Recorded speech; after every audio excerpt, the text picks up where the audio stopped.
साथियों, हमेशा खबरें चलती रहती हैं कि बॉलीवुड में फिल्मों के लिए पैसा अधिकतर हवाला के जरिए पाकिस्तान के आईएसआई के एजेंटों के माध्यम से भारत में पहुंचता है। इसमें दाऊद का नाम सबसे पहले लिया जाता है।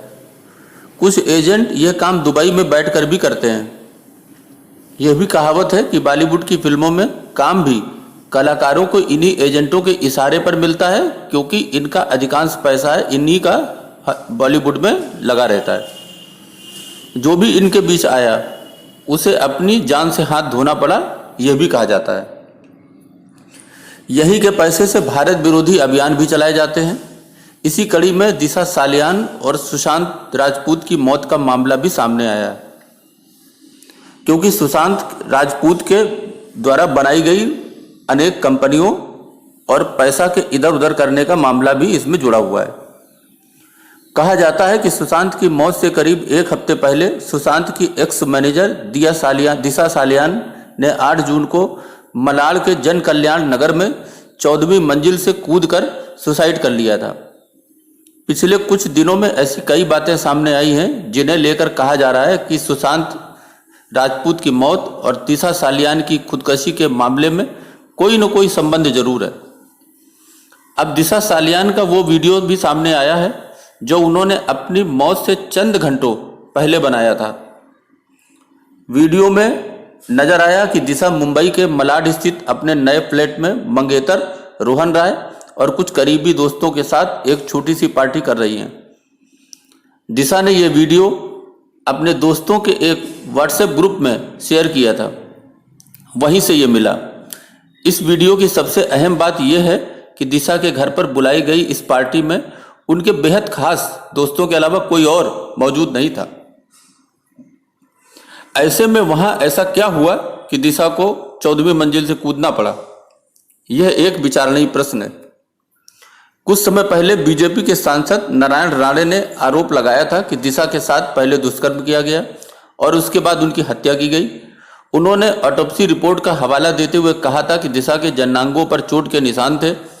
हालांकि पोस्टमार्टम रिपोर्ट में ऐसी कोई बात सामने नहीं आई थी। अभिनेता सुशांत सिंह राजपूत की मौत के मामले में उनकी पूर्व मैनेजर दिशा सालियान की जिस पोस्टमार्टम रिपोर्ट की दरकार पटना पुलिस की एसआईटी कर रही थी, वो बाद में सार्वजनिक हो गई। दिशा की पोस्टमार्टम रिपोर्ट से बड़ा खुलासा हुआ। यह बात सामने आई कि जिस वक्त दिशा की मौत हुई उस वक्त उसके शरीर पर कपड़े नहीं थे।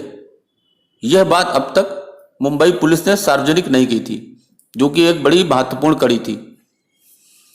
टाइम्स नाउ की एक रिपोर्ट के मुताबिक अब मुंबई पुलिस ने यह कहकर सबको चौंका दिया कि दिशा सालियान सुसाइड केस की फाइलें उनसे गलती से डिलीट हो गई।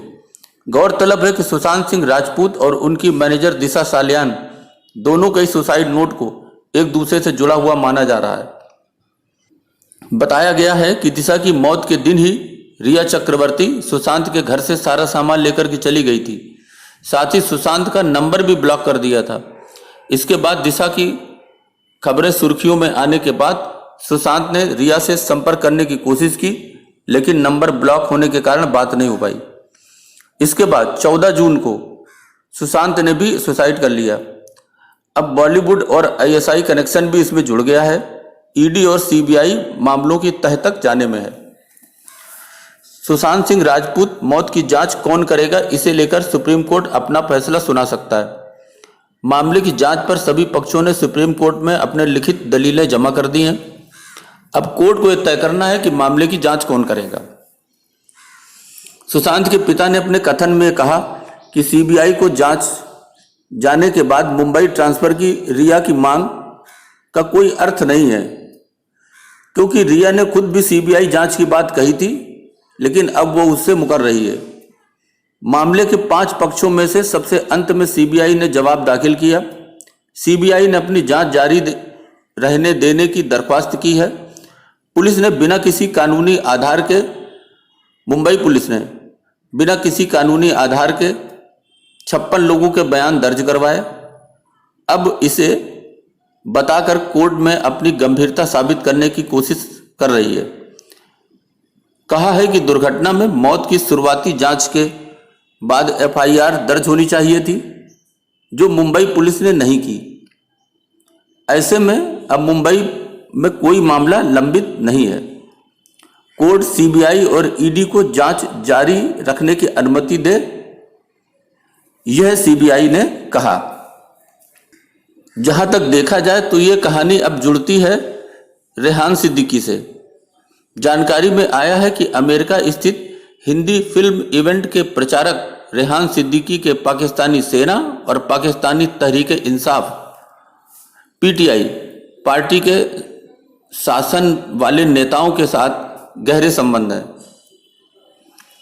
सूत्रों ने यह भी कहा कि पिछले साल अमेरिका का दौरा करने वाले एक PTI मंत्री के इशारे पर सिद्दीकी के ह्यूस्टन स्थित 106.1 हम FM रेडियो ने भारत विरोधी सामग्री की बातचीत की एक श्रृंखला की मेजबानी की थी और उसने अमेरिका में लगभग 400 से अधिक संगीत कार्यक्रम का आयोजन भी कर चुका है।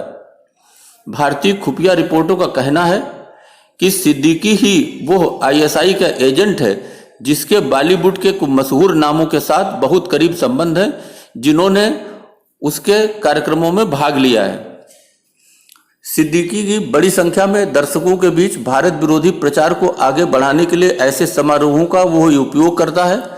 इस तरीके के आयोजनों से जुटाए गए फंड कथित तौर पर अमेरिका में कश्मीर से संबंधित भारत विरोधी प्रचार को बढ़ावा देने की ओर उपयोग किया जाता है।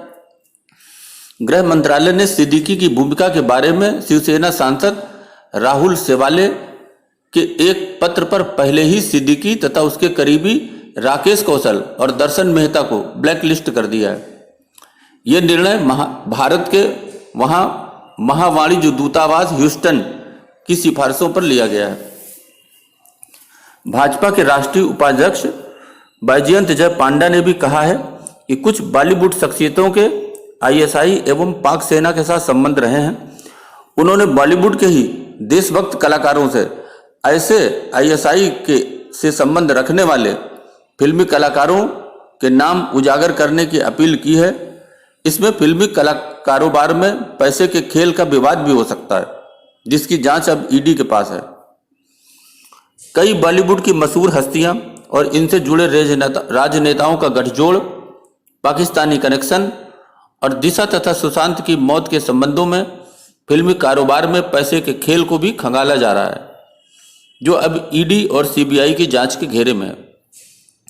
लगता है कि अब बॉलीवुड की गंदगी साफ होने का समय आ गया है। दोनों केंद्रीय जांच एजेंसी के रडार पर अब वो आ चुके हैं।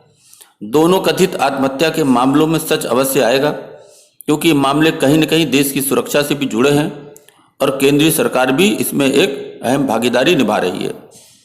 साथियों, अभी के लिए बस इतना ही। धन्यवाद।